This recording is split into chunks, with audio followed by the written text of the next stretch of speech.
Oh, don't let this happen. Try SmokingArrest.com. Welcome back to CI. NCAA fever has gripped Central New York as fans are getting ready for a college basketball doubleheader. We're joined by Tracy Kickabine from the Syracuse Convention and Visitors Bureau. Also joining us is Jeff Kramer. He's a humor columnist for the Post-Standard, and Danica Bryant, also from the Syracuse Convention and Visitors Bureau. And we're finding out what this all means because it's a big, you know, we don't want to, we're making fun with Jeff, and we'll have some more fun with Jeff Kramer in just a few moments. But Tracy, this is a big deal for Central New York, an opportunity to showcase. You get national exposure. It's good for the teams. It's really good for the city. But how does the city make sure that you get the Kentucky person back, the Washington State person back, or the West Virginia person back outside of a sporting event, that they'll come during the summer and take a wine tour or some other amenity, the fishing? In fact, my uncle is looking. I got to talk to you about this. He wants to go fishing up at up in Oswego County. But you know, I know you're all partners, right? Yeah, absolutely. But so how do you get them to come back? Well, it is very important because this is a great opportunity for us to shine to people across the nation. And if they come here and have a great experience, they're going to go back home and they're either going to plan another trip here or they're going to tell other people about it who are going to want to come and see what they missed. So we really have to take every opportunity from the moment they enter this community to the moment they go home to make sure that we shine. We have volunteers out at the airport with popcorn machines, and we had several of the team players' moms coming through yesterday and stopping for popcorn and asking what was going on in the area. That's been very well received. We have people down in Armory Square all over in orange jackets as we speak, visiting with the fans, offering them complimentary shuttle through the connective corridor from the Armory Square area up to the Dome and back again, hoping that they'll stay in Armory Square a little bit, have something to eat, go to some of the shops, go up and see the games, and then come back down again and take advantage of the area. We have welcome banners all over the community, hospitality tables in our hotels throughout, and we'll have volunteers up at the Dome tonight. If nothing else, we're welcoming them here. We're letting them know that we appreciate it, that we are very hospitable in our community, and that we, would like to have them back again. And you were going to say, Danica? Oh, we definitely roll out the orange carpet for everyone, making sure they have a great first impression. And something special that we're doing with the Syracuse Visitor Guide here. This has a special NCAA insert inside of it.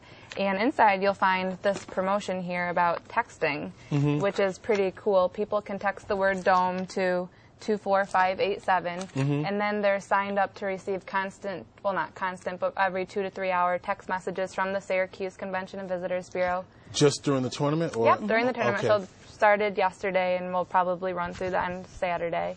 Like today it started off with the weather, bring your sunglasses, and then different things. There will be films playing at the Most, so we're saying, an hour beforehand, don't forget to go to the Most and watch this IMAX film.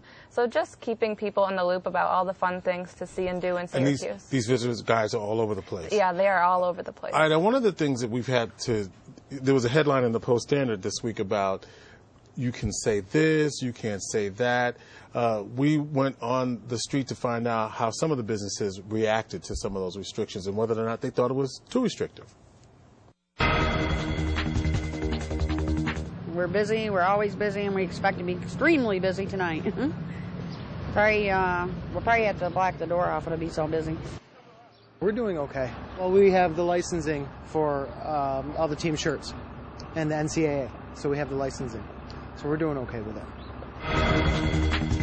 So two good examples. I know Varsity at first was concerned because they couldn't even put out a banner, but obviously Varsity, the iconic pizza store on the campus. So what about having to work around all of the NCAA restrictions, not being able to say certain things, even to welcome the NCAA's Kentucky team? You can't even say that because that's against the rule.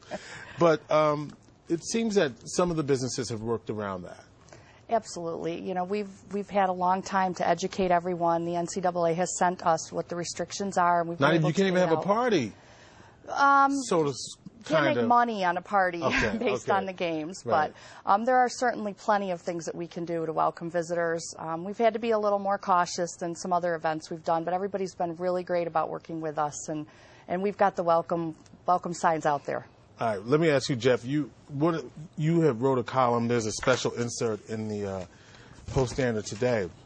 So I asked you to come up with, for people who might be watching before the game, what your top 10 list of things to do. They're all nervous over here. No, what would you say for people who, from your perspective, Mr. I do have a list. And why is Jeff in all this, if you're just joining us? Because he's preparing for the snow that perhaps, or the 20-degree weather or whatever for tomorrow. I'm preparing for summer. There you are. All right. I don't know if I have exactly 10 here because I've never been good with numbers, which is why I went into journalism. Okay. But just back on the licensing issue a moment, I personally, to get around the NCAA restrictions, for myself, I've trademarked mulch madness. Okay. So all the mulch that it's a kind of time of year almost for mulching, and it's madness. And, there you go. And they can't touch me. Can't touch me with mulch madness. All right. Okay. All right, I did my list here. I thought the first thing people should do is to visit Clark Reservation State Park and the Old Erie Canal State Park before they potentially close it. That's our state, New York State at work. State Park. I thought that if you can, go to Mother's Cupboard, which is a delicious diner on James Street, and try to there's an all-you-can-eat giant frittata. If you can get through that. And they'll put your picture on the up there in the restaurant, and I'm proud to say that my picture is up there. You did it? I did do it. Can you believe that? I can't believe. Well, maybe. Another dining opportunity is Sakana Ya for the people that are still here on Monday. Or Friday, too. Well, any day, actually. Yeah. But on Monday, it's half price sushi. It's a conveyor belt, comes around. And that's an Armory Square. Yeah. What did I say? No, I'm just saying that's what it is. It's an Armory Square. So a lot of times what I'll do... You're getting approval on this side so far. Right. I'm doing okay? You're doing all right. Sometimes it's a joke. I'll put animal parts on the conveyor belt just to get the reaction from people. All right. So don't go when he's there. But, yeah.